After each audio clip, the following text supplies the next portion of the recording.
তো বন্ধুরা, তোমরা সবাই কেমন আছো? আর আজকে তোমাদের এখানে দেখাবো তোমাদের ফোনের যেসব স্টার ইমেল বা ক্ষুদ্র ইমেল গুলি আছে সেগুলি কি তোমরা কিভাবে রিমুভ করবে বা ডিলিট করবে। তার জন্য তোমাদের দেখতে হবে, তার জন্য তোমাদেরকে ভিডিওটাকে একটা লাইক এবং চ্যানেলটাকে সাবস্ক্রাইব করে আমাদের সঙ্গে থাকতে হবে এবং পুরো ভিডিওটাকে দেখতে হবে। তো চলো দেখে নাও কিভাবে তোমরা ফালতু ইমেল গুলিকে ডিলিট এবং রিমুভ করবে। দেখতে পাচ্ছ আমার এখানে প্রচুর ইমেল আছে এবং এগুলিকে আমি রিমুভ করতে চাই। এখান থেকে একটি ইমেলকে আমি রিমুভ করে দেখাবো। তার জন্য তোমরা প্রথমে তোমাদের ফোনের হোম স্ক্রিনে চলে যাও এবং যাওয়ার পর তোমরা এই ইমেল অপশনটিতে যাও। ইমেল অপশনে যাওয়ার পর তোমরা এই থ্রি লাইন অপশনটিতে যাও। থ্রি লাইন অপশনে যাওয়ার পর তোমাদের সামনে এরকম একটি ইন্টারফেস আসবে এবং এখানে তোমরা হালকা করে নিচের দিকে যাও। নিচের দিকে যাওয়ার পর তোমরা দেখতে পাচ্ছ এখানে সেটিং বলে যে অপশনটা আছে ওখানে যাও এবং সেটিংস এ যাওয়ার পর তোমাদের এখানে ইমেল গুলি শো করবে, কিন্তু এখানে তোমাদের কিছু করার দরকার নেই। এখানে তোমরা যে থ্রি লাইনটা দেখতে পাচ্ছ এখানে যাও, এই থ্রি লাইনটা ক্লিক করো এবং থ্রি লাইনে যাওয়ার পর তোমরা এখানে দেখতে পাচ্ছ ম্যানেজিং অ্যাকাউন্ট। এই ম্যানেজিং অ্যাকাউন্টের ভেতরে যাও। ম্যানেজিং অ্যাকাউন্টে যাওয়ার পর তোমাদের এখানে যত তোমাদের ফোনের যেসব ইমেল গুলি আছে, যত ইমেল আছে সব ইমেল গুলি এখানে শো করবে এবং এখান থেকে তোমরা রিমুভ করতে চাও সেই ইমেলটিকে সিলেক্ট করো এবং সেই ইমেলটির উপর হাত দাও।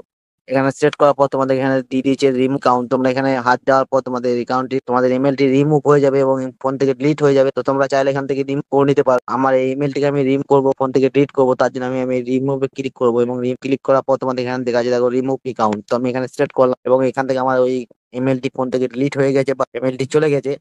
কিন্তু তোমাদের আমি বলি এই ইমেলটি শুধু ফোন থেকে গেছে, ইমেল অ্যাকাউন্টটি কিন্তু ডিলিট হয়নি। এই ইমেল অ্যাকাউন্টটি আবার পরে তোমরা লগ ইন করে নিতে পারো তোমাদের পাসওয়ার্ড এবং ফোন নম্বরটি দিয়ে। তো আজকে ভিডিও এই পর্যন্তই, দেখা হচ্ছে আবার পরে ভিডিও। আর অবশ্যই তোমরা কোথা থেকে দেখছো অবশ্যই